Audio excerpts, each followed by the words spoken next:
রাজসভা শুরু হতে রাজামশাই বলে, একই কাণ্ড, সভাসদরা যে একজনও কেউ এসে উপস্থিত হয়নি।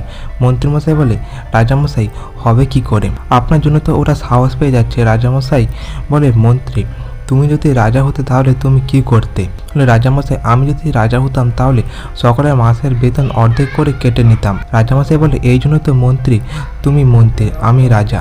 মাসের বেতন কেটে নিলে কি তারা সকলেই শুধুতে? এটা তো কখনোই হতো না। মন্ত্রীমশাই বলে, তাই না? রাজামশাই বলে, হ্যাঁ তাই। তারপর সভাসদরা এক এক করে ঢুকতে থাকে। প্রথমে বৈদ্যমশাই সঙ্গে রাজপণ্ডিত আসে।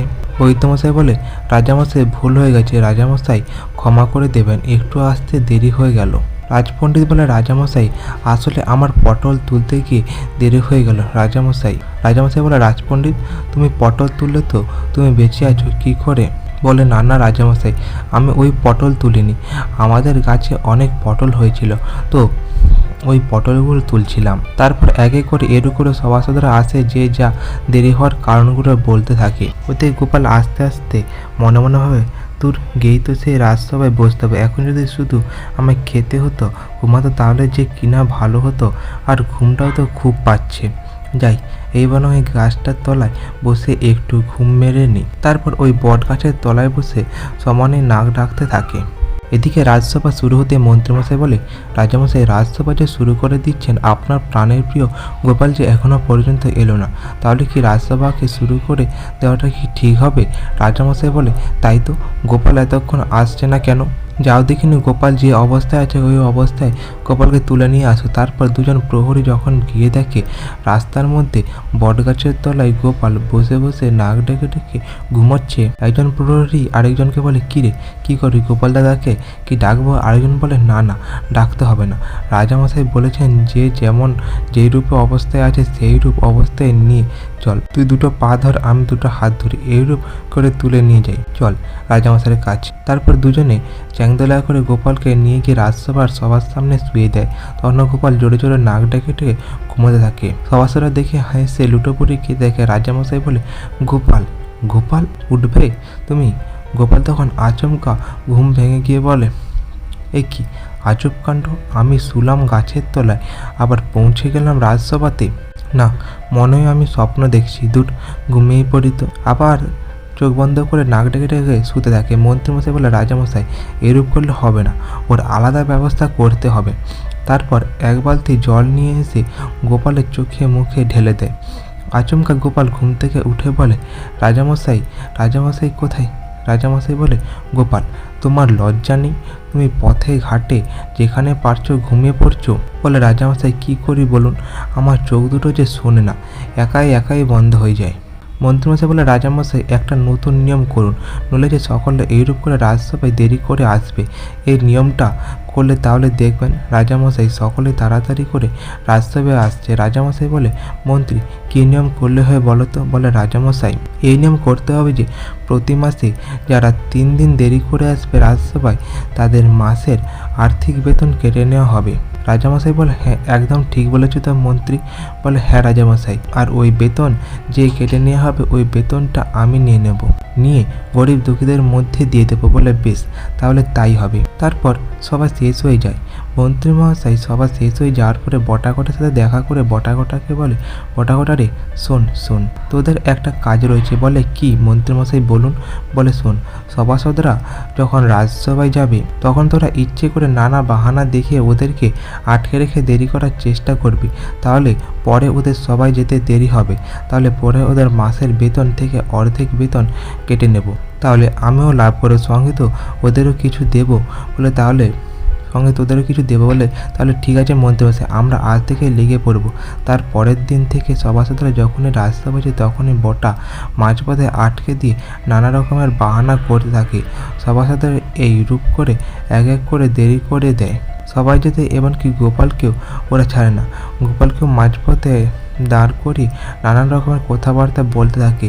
এই করে গোপালকেও দেরি করতে থাকে। তারপর 1 মাস হয়ে যাওয়ার পরে মন্ত্রীমশাই ওর ফর্দমধ্যে দেখে বলে, রাজামশাই আমার এই ফর্দ অনুযায়ী যা দেখতে পাচ্ছি সমস্ত সভাস্য 3 দিন করে কামাই আছে।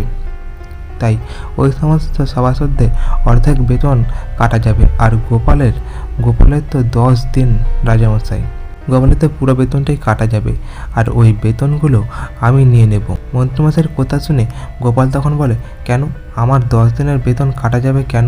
এরূপ তো কোনো কথা ছিল না। মন্ত্রী তখন বলে, 3 দিন না এলে যেমন অর্ধেক বেতন কাটা যায়, সেই 6 দিন না এলে তো পুরো বেতনটা কাটা যাবে।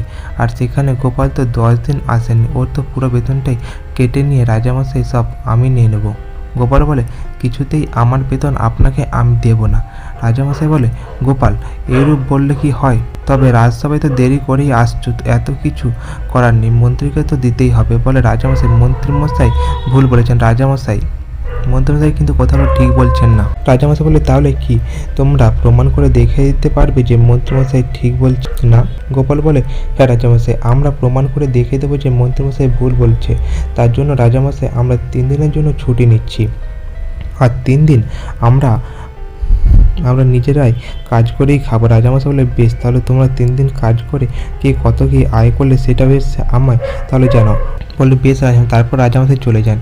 এদিকে গোপাল সভাসদদের বলে, তোমরা শোনো, আমি কিন্তু মাছের ব্যবসা করব, তোমরা কিন্তু এইসব ব্যবসা করো না, আলাদা আলাদা কোনো ব্যবসা করো। বাদ বাকি সভাসদরা কে কী করবে সকলেই চিন্তা করে নেয়। ওদিকে গোপাল বাড়ি ফিরে গিয়ে চিন্তা করতে থাকে যে কি করা যেতে পারে। মন্ত্রীকে তো প্রমাণ করে দেখাতে হবে রাজামশাইয়ের সামনে, নইলে তো হবে না। পরের দিন রাজসভা শুরু হতে রাজামশাই বলে, তোমরা কে কী ব্যবসা করবে চিন্তা ভাবনা করেছো? সকলেই বলতে থাকে। অমন সময় গোপাল কাঁদতে কাঁদতে ঢোকে। রাজামশাই, আমার সর্বনাশ হয়ে গেছে। রাজামশাই কী হলো? গোপাল বলে, রাজামশাই, আমি বাজারে যাওয়ার সময় আমার খুব কষ্ট হচ্ছিল রোদের তাপে, তাই একটু চোখে মুখে জল দিতে গিয়ে একটা পুকুর পাড়ে যাই, আর ওই সময় আমার হাতের মধ্যে আপনার দেওয়া মূল্যবান হীরের আংটিটা ছিল, যার মূল্য ছিল 30,000 মোহর। আর ওই মূল্যবান আংটিটা পুকুরে মাছেরা গিলে খেয়ে নিয়েছে। রাজামশাই বলে, গোপাল, একই কাণ্ড করেছো তুমি, এত মূল্যবান পাথরটাকে তুমি হারিয়ে দিয়েছো? বলে, হ্যাঁ রাজামশাই, কী করে বলুন, আমার তো কোনো উপায় ছিল না, আমি আর খুঁজেও পাচ্ছি না। রাজামশাই, আমি ভাবছি ওই পুকুরের মাছ তুলে নিয়ে আমি বাজারে বিক্রি করব। এই শুনে মন্ত্রীমশাই মনে মনে ভাবে, এত বড় মূল্যবান পাথর আবার ওই পুকুরের মাছ খেয়ে নিয়েছে, তাহলে গোপাল যখন ওই মাছ বিক্রি করবে বলেছে, তাহলে তো আমায় কিনতে হবে। পরদিন গোপাল ওই মাছ নিয়ে বিক্রি করতে বসে। মন্ত্রীমশাইকে জিজ্ঞেস করে, গোপাল, তোমার এই একটা মাছের মূল্য কত? গোপাল বলে, 40 মোহর। মন্ত্রীমশাই বলে, 40 মোহর একটা মাছের মূল্য? বলে, হ্যাঁ মন্ত্রীমশাই, 10 গ্রাম মাছের মোহর তো 400 মোহর। বলে, 400 মোহর? বলে, হ্যাঁ মন্ত্রীমশাই। বলে, ঠিক আছে গোপাল, ওই মাছগুলো সব দিয়ে দাও। তারপর সব মাছ নিয়ে মন্ত্রীমশাই চলে যায়। তারপর মন্ত্রীমশাই গিয়ে বটাকে বলে, মাছগুলো কেটে দেখতো ওই মূল্যবান আংটিটা আছে কি না। ওরা কাটতে থাকে। বলে, না তো মন্ত্রীমশাই, কোথাও দেখতে পাচ্ছি না, একটাও তো মাছের পেটের ভেতর থেকে বেরোচ্ছে না। মন্ত্রীমশাই বলে, দেখ, নিশ্চিত বেরোবে। বটা মাছ কাটতেই থাকে। বলে, না মন্ত্রীমশাই, নেই তো।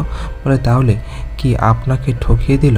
বটা বলে, হ্যাঁ মন্ত্রীমশাই, তাই করেছে গোপাল, আপনাকে ঠকিয়েছে মন্ত্রীমশাই বলে, এ শেষ পর্যন্ত গোপাল আমায় ঠকিয়ে দিল। তারপর 3 দিন হয়ে যাওয়ার পরে রাজসভার সকলে সভাসদরা আসে। সভাসদরা রাজামশাই জিজ্ঞেস করে, কি তোমরা কে কত আয় করলে? তারপর এক এক করে সবাই বলে যে কে কত আয় হয়েছে। সব থেকে বেশি আয় হয়েছে গোপাল, 400 মোহর। বলে, রাজামশাই, আমি ওই পুকুরের মাছ বিক্রি করে 400 মোহর আয় করেছি। রাজামশাই বলে, 400 মোহর? গোপাল, কি করে সম্ভব? এই তো পুরোপুরি লোক ঠকানো। গোপাল বলে, হ্যাঁ রাজামশাই, যে আমাদের রোজ ঠকায় তাকে একবার ঠকানো হলো। বলে, রাজামশাই বলে, কে? গোপাল বলে, কেন রাজামশাই? মন্ত্রীমশাই। রাজামশাই বলে, তাই নাকি বেটা মন্ত্রী, তুমি এমন কাজ করেছো? বলে, হ্যাঁ রাজামশাই। আপনি জানেন কি, রোজ রাজসভায় আসার জন্য দেরি হওয়ার কারণ হচ্ছে বটা ঘটা। মন্ত্রী, ওরা 3 জনে মিলে ষড়যন্ত্র করে আমাদেরকে মাঝপথে দাঁড় করে দিয়ে কথা বলতো, ইচ্ছে করে আমাদের দেরি করে দিত। বলে, তাই নাকি? বলে, হ্যাঁ রাজামশাই। বলে, বেটা মনে তোমার এবার বেতন কাটা যাবে, তোমার বেতন আর সত্ত্বেও বেতন আমি যা যা কেটে নেয় সব ফেরত দেবো। মন্ত্রীমশাই বলে, রাজামশাই ক্ষমা করে দেন রাজামশাই, আমার ভুল হয়ে গেছে রাজামশাই, আর হবে না। এই বলে ক্ষমা চাইতে। তো আজ এই পর্যন্ত। গল্পটি ভালো লাগলে অবশ্যই চ্যানেলটি সাবস্ক্রাইব করে দেবেন এরকম আরও কিছু গল্প পাওয়ার জন্য।